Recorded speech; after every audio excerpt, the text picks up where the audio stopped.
Alors, Madame Bédard, Madame Robert, Madame Oh, Bédard. France, tu peux m'appeler France. Oui, oui, oui, oui, oui. Alors, France, vous êtes herboriste. Oui. Qu'est-ce que ça implique donc comme production? Qu'est-ce que vous faites exactement? Ben, pour moi, l'herboristerie, ça commence par la culture des plantes aussi. Je veux dire, on peut être herboriste et uniquement consulter et vendre des plantes déjà tout préparées, mais dans ma façon à moi de voir les choses, l'herboristerie, ça commence par la production du plant. Donc, moi, je pars tous les plants qui sont cultivés ici de façon biologique, comme je disais tout à l'heure, en permaculture. Et bon, j'ai des annuels, j'ai des vivaces, j'ai des bisannuels. Donc, ça implique d'avoir une bonne variété de plantes, de savoir comment elle pousse, qu'est-ce qu'elle aime le mieux, puis à quel moment c'est le mieux de la récolter aussi. Connaître leurs propriétés également. Là, on est à Grenville-sur-la-Rouge, sur le chemin Prophète. Quand vous êtes arrivé ici, vous venez de Saint-Colomban, vous aviez Oui. déjà votre entreprise à Saint-Colomban. Il y a énormément de plantes indigènes qu'on peut utiliser ici dans la région. Pouvez-vous nous donner quelques exemples de ce qu'on peut retrouver dans la région? Bien, ici, sur le terrain, j'ai trouvé de la verveine bleue que moi, je cultivais à Saint-Colomban parce qu'il n'y en avait pas. Mais ici, elle pousse de façon indigène, naturelle. Donc, je peux aller la récolter. C'est sûr que quand on récolte les plantes à l'état sauvage, on doit quand même respecter certaines consignes si on veut avoir d'autres plantes l'année suivante et les autres années. Donc, on doit toujours y aller de façon parcimonieuse et de respecter l'environnement. Il y a du gingembre sauvage, il y a du millepertuis, il y a de l'aulné. Bon, il y en a plein là, qui poussent déjà à l'état sauvage ici. Puis si on prend les deux exemples là, de la verveine bleue, par exemple, c'est quoi les propriétés? Qu'est-ce qu'on peut faire avec ça? Ça aide au niveau du sommeil, ça aide au niveau du système nerveux aussi. Donc, c'est intéressant.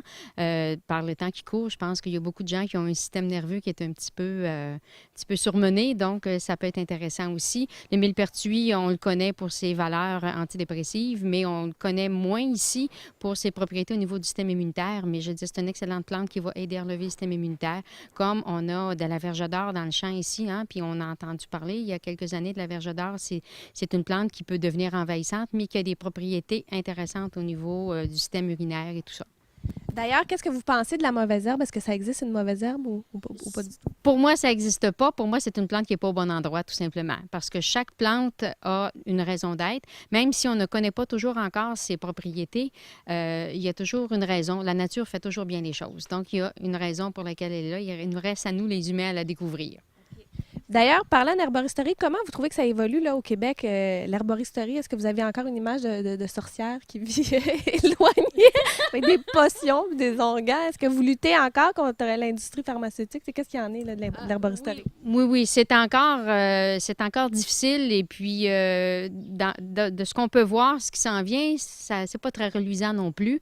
Alors, c'est pour ça que le but de donner de la formation, c'est de rendre les gens le plus autonomes possible. Il y a énormément de plantes présentement qui sont encore sur le marché, mais qui ne le sont plus pour très longtemps. Donc, l'important, c'est que les gens puissent apprendre à les reconnaître, à les cultiver et à les transformer. C'est important, là, je veux dire, de développer une autonomie, mais de savoir qu'une plante, c'est pas parce que c'est naturel que ce n'est pas dangereux et que ça doit absolument être bien utilisé, bien transformé pour pouvoir nous donner toutes ces merveilles. Parlant d'ailleurs de transformation, vous en faites ici, vous avez Oui. un atelier, votre boutique n'est pas encore terminée, ça va être possible de venir la visiter. Ça va être terminé en même temps que l'autoroute 50? Oui, oui. Disons que vers la fin de l'été, là, ça devrait tout être établi, là. Effectivement, là, on met l'emphase vraiment sur la production pour pouvoir mettre toutes les plantes en champ pour avoir une production pour être capable de transformer à l'automne. Donc, c'est sûr que l'aménagement intérieur, ça va être un coup que tout va être installé au jardin. Là, on va pouvoir mettre l'emphase là-dessus. Puis pour ce qui est des produits, est-ce que c'est personnalisé ou vous avez une série d'onguents différents, par exemple, que vous, C'est que vous vendez? personnalisé. J'ai des produits de base, mais c'est personnalisé parce que, bon, comme je donne de la formation depuis environ 25 ans, j'ai des gens qui m'appellent, ça fait des années, des anciens élèves, et puis qui me disent, ah, tu te rappelles-tu? Bon, puis là, j'aurais quelqu'un où j'ai, bon, un de mes enfants, quoi que ce soit. Puis là, bon, on fait le tour de la question. Je pose beaucoup de questions parce qu'on ne doit pas donner rien à la légère.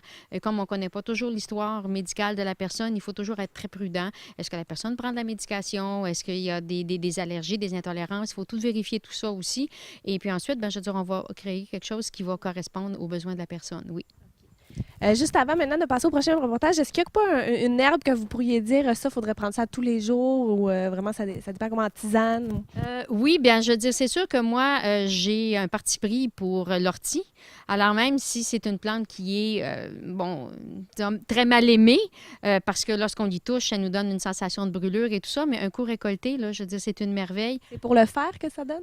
Pour le faire, mais aussi pour ses valeurs nutritives. C'est une plante qui est très nutritive. C'est une plante qui nettoie, mais qui n'épuise pas le corps en même temps.